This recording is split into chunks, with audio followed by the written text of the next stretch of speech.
Cześć, witam Was Energik w kolejnym odcinku To było grane Console Edition. Dzisiaj wybrałem grę, która muszę przyznać jest dosyć w Polsce mało chyba znana.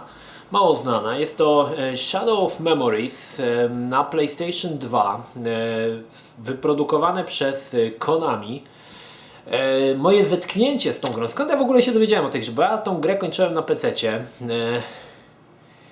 I w którymś momencie, kiedy pojawiła się w telewizji, telewizja Hyper, gdzie było właściwie tam przez jakiś czas był blog programowy o grach, bardzo do znudzenia właściwie była reklama tej gry właśnie w telewizji Hyper. Pokazywany był po prostu trailer.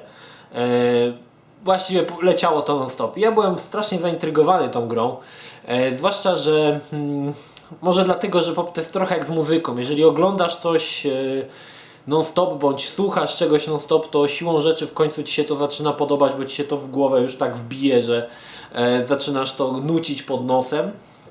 I podobnie było z tą grą, gdy cały czas widziałem jej trailery. No w końcu byłem bardzo zaintrygowany tym tytułem. W tamtym czasie nie miałem PlayStation 2, więc nie miałem szansy się zapoznać z tym tytułem, ale całe szczęście wyszedł on też na PC-ta i na PC-cie mogłem w niego zagrać. Słuchajcie, gra, która szkoda w ogóle, bardzo szkoda, że ona jest tak mało znana w Polsce, przynajmniej podczas prowadzenia mojego vloga przez te ponad 2 lata nikt o tej grze nigdy nie wspomniał, przynajmniej ja nie pamiętam. Także samo to mówi nam, że ta gra jest dosyć mało popularna, a szkoda, bo oferuje naprawdę fajną fabułę. Historia skupia się wokół Ike'a, głównego bohatera, którego mamy tutaj na okładce. Trochę on przypomina Raidena z Metal Gear Solid 2, co już może powodować, że pewna część graczy tego typu design postaci charakterystyczny dla japońskiej kultury, czyli blond włosy, śniada, właściwie blada skóra i nogi, które mają długość 1,5 tułowia, bo faktycznie ten bohater ma strasznie długie nogi. Niektórych po prostu odrzucają, tak? Taka mangowa stylistyka. W grze wcielamy się w Ike'a, który na samym początku gry ginie zasztyletowany, ginie od ciosu w plecy. Jednakże Ike nie ginie. Przy pomocy tajemniczej postaci, nie chcę tu zdradzać, kim ta postać jest, powraca do życia, aby znaleźć swojego mordercę. Ale to nie wszystko. Ike dostaje też specjalny digipad, dzięki któremu będzie mógł przenosić się w czasie. I na tym cała gra polega. Na zmienianiu pewnych elementów w czasie i patrzenie, jakie miała konsekwencje na inne czasy. Przykładowo, w jednej ze scen, ponieważ gra jest podzielona na 8 chapterów i w każdym chapterze Ike ginie w inny sposób i naszym celem jest zapobiegnięcie temu, aby Ike nie został zabity w przeróżny sposób. Raz zostaje zrzucony z wieży, innym razem otruty i przykładowo w pewnym momencie Ike ginie od postrzelenia chyba przez tajemniczego osobnika, który siedzi na drzewie.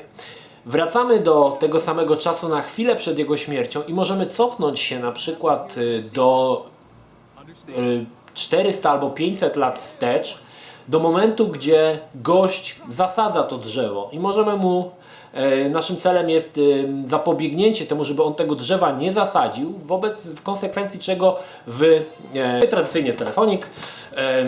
W każdym razie cofamy się 500 lat wstecz, musimy powstrzymać człowieka, który sadzi to drzewo, w konsekwencji czego w teraźniejszości tego drzewa nie ma, jest co innego, więc morderca nie może nas postrzelić właśnie z tego miejsca, z którego działo się to wcześniej. I w ten sposób cała gra jest skonstruowana, że musimy, cofając się w różne okresy czasowe, które są już ściśle określone, musimy się cofać, aby zniweczyć knowania naszych wrogów, czy też wroga, który chce nas zabić.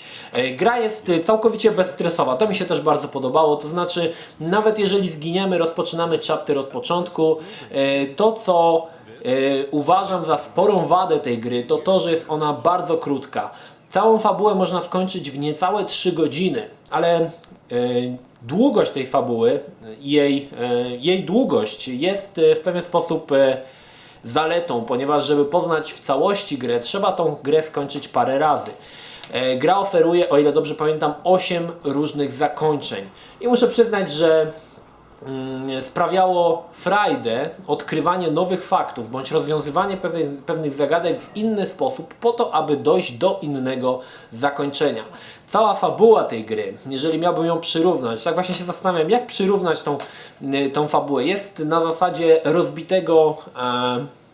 rozbitego talerza w drobny mak, gdzie widzimy po prostu masakrę, tak? Rozwalony talerz i na samym końcu wszystkie te cząstki tego talerza składają się w całość i wtedy zaczynamy dopiero oczywiście rozumieć całość, bo to co jest też fajne to to, że gra, jeżeli lubicie tego typu akcje, fajnie operuje tym czasem, w zależności od tego co w przeszłości się dokona, w przyszłości będzie się to działo i wiele razy łapałem się na pewnych smaczkach, które jeżeli przechodzisz grę na zasadzie speedruna, których nie zauważysz, ale trzeba zauważać pewne smaczki, które autorzy starannie wpletli w fabułę, to znaczy czasami na przykład pewna rzecz, którą zrobimy w przeszłości, będzie miała odzwierciedlenie na jakimś obrazie w galerii. To jest całkowicie tutaj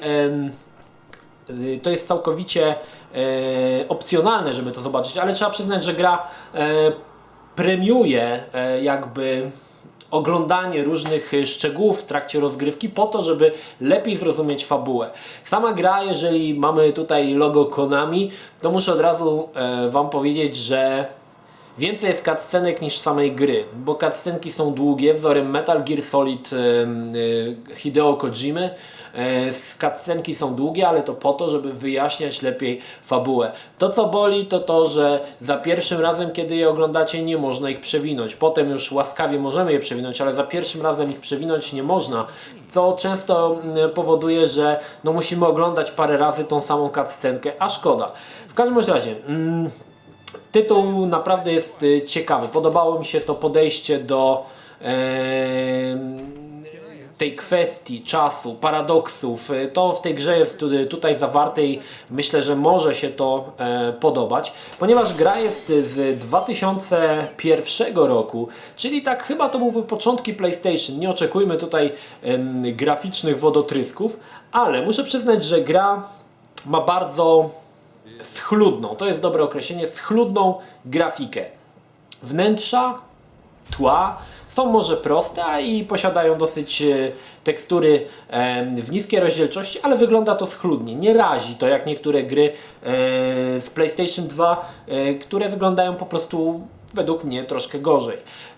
Cała akcja dzieje się w takim niemieckim miasteczku. Cieszy to, że w pewnym momencie na tak zwanym City Square, czyli na głównym placu miasteczka, wiszą flagi, między innymi jest flaga polska. Nie wiem dlaczego, z jakiegoś tajemniczego powodu, ale może to nawet nie było zamierzone, ale oczywiście cieszy to, że taki element się znalazł. To co mi się też podobało w tytule to to, że postacie, które spotykamy, czyli tak zwane NPC-ki, w różnych okresach czasowych poznajemy przodków danych postaci i często one wykonują podobne czynności, które wykonują w teraźniejszości, tak?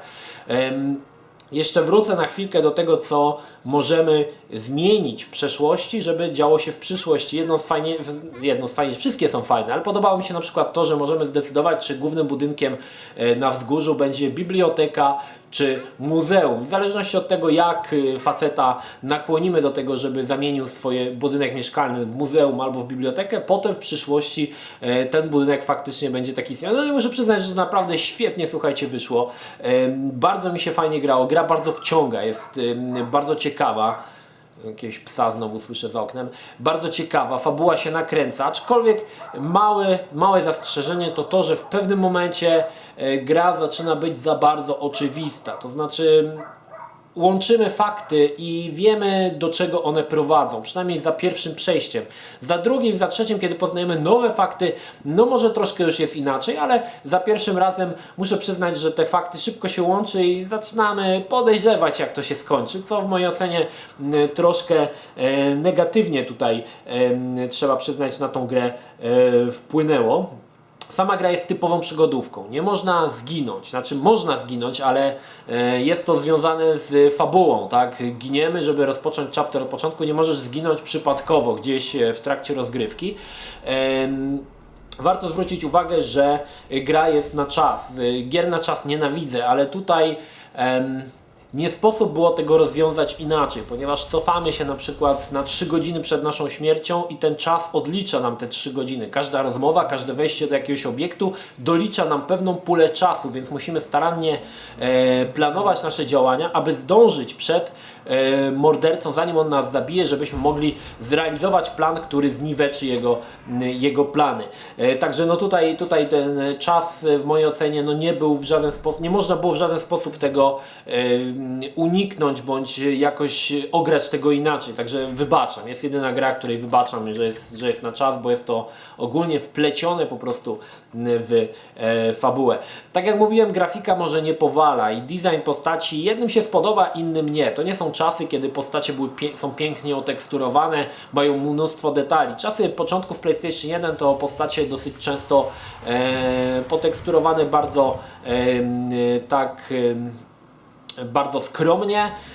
Design postaci, muszę przyznać, mi się podobał. To jest kwestia oczywiście, czy ktoś lubi, czy ktoś nie lubi, bo w tej grze nie jest najważniejsza grafika. W tej grze jest właśnie najważniejsza ta fabuła i jak Konami poradziło sobie z dość trudnymi paradoksami czasowymi, gdzie naprawdę łatwo się wplątać w pewną pułapkę, z której nie można wyjść. A tutaj muszę przyznać, że całkiem zgrabnie oni wychodzili z tych przeróżnych twistów fabularnych, które wplatali potem, żeby one się faktycznie zazębiało to wszystko i składało w całość. Muszę przyznać, że to nawet całkiem fajnie wyszło. Słuchajcie, gra, tak jak mówiłem, w ogóle w Polsce nieznana z jakiegoś powodu. Mi się tą grę udało kupić za 5 zł chyba, czy za 10 w jakimś sklepie komputerowym i też ona leżała gdzieś na samym dole, przykryta innymi tytułami. Ja ją bidną wyciągnąłem, zaczerpnąłem dłonią i wyciągnąłem ją, słuchajcie, z samego dna i muszę przyznać, że jestem zadowolony, że udało mi się tą grę zdobyć. Tytuł nie jest wcale drogi, można za parę groszy go kupić na Allegro. Prawdopodobnie dlatego, że właśnie ta gra nie była aż tak popularna. Z jakiegoś powodu ta gra nie zyskała popularności w naszym kraju. Ale też, jak mówię, dużo w tej grze jest, więcej jest oglądania niż samej gry. To, co mi się jeszcze podobało, to to, że wszystkie ery czasowe, czy też wszystkie okresy czasowe, które zwiedzimy w trakcie naszej rozgrywki, dzieją się w jednym mieście. Czyli zobaczymy nasze miasto, jak wygląda teraźniejszości, jak wyglądało 500 lat temu, jak wyglądało w latach 80. Warto zwrócić uwagę, że tutaj autorzy nie poszli na łatwiznę i na przykład modele samochodów różnią się w zależności od danej strefy okresu czasowego, jak i postacie. Tak? Czyli jedna na przykład postać w latach 80. będzie nosiła takie afro, tak? No, muszę przyznać, że tutaj fajnie autorzy do tego podeszli i czuć, że jesteśmy po prostu w tym samym miejscu, tylko w innym okresie czasowym. Myślę, że to się doskonale udało uzyskać. Smuci mnie to, że nie wyszła druga część. Tylko ta jedna część, chociaż podobno gdzieś tam na jakimś 3DS-ie czy gdzieś pojawił się taki duchowy spadkobierca tej gry. Nie pamiętam tytułu, on nawet nie nazywał się Shadow of Memories. Aha, druga wersja tytułu to Shadow of Destiny. Nie wiem, czy to jest amerykańska wersja, ma Shadow of Destiny, europejska Shadow of Memories. Także ten tytuł jakby był kontynuowany w drugim jakimś duchowym spadkobiercy Shadow of Destiny, czy też Shadow of Memories, ale niestety nie udało mi się z nim zapoznać. Jeżeli ktoś grał, może napisać, czy warte sięgnięcia, bo wtedy może na emulatorze sobie w niego zagram. Bo muszę przyznać, że ta naprawdę Shadow of Memories wprawiła mnie w taki...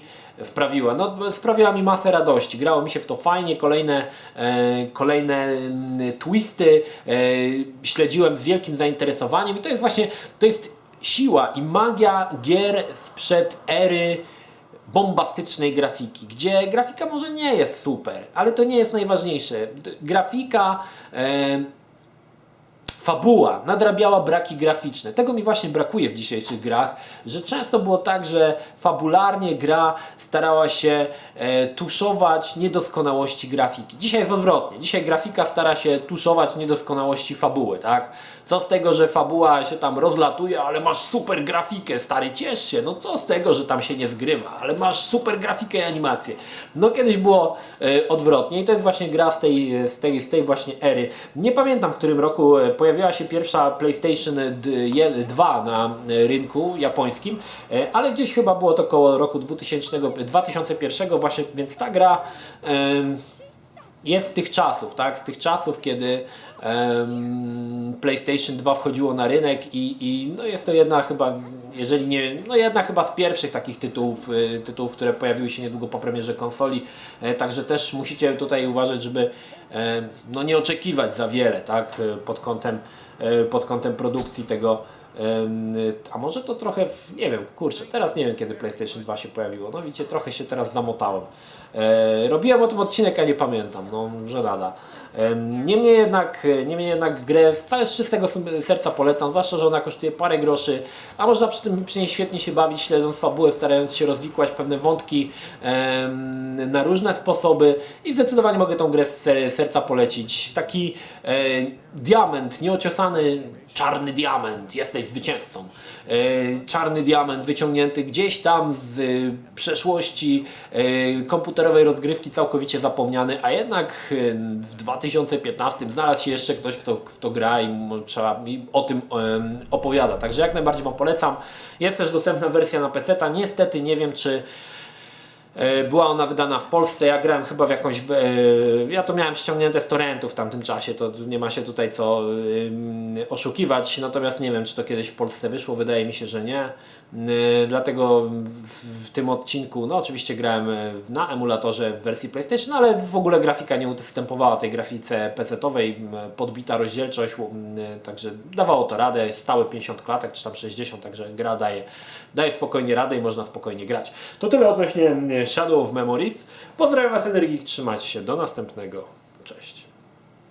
La la la la la la la la la la la